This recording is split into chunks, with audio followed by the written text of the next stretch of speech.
নমস্কার, দি রিপোর্টে স্বাগত। পুজো মানেই আনন্দ, মিলন আর উৎসবের আবহ। তবে পূর্বস্থলী ১ নম্বর ব্লকের দামোদরপাড়া অনাথ ও বৃদ্ধাশ্রমের দুর্গোৎসব যেন একটু আলাদা।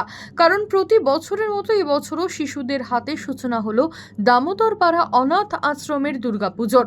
এদিন সকালে আশ্রম প্রাঙ্গণে আবাসিক শিশুরা দেবী দুর্গা, লক্ষ্মী, সরস্বতী, কার্তিক ও গণেশের মানব রূপে অবতীর্ণ হন। তাদের পূজা অর্চনার মাধ্যমে তাদের হাত ধরেই শুরু হয় দুর্গা উৎসবের শুভযাত্রা। উপস্থিত সকলের চোখে মুখে ফুটে ওঠে আবেগ আর আনন্দের রেশ।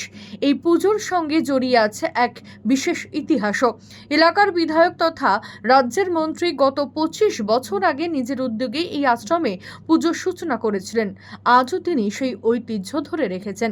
পুজোর দিনগুলোতে শিশুদের সঙ্গেই কাটান সময়, ভাগ করে নেন আনন্দ উৎসবের মুহূর্ত।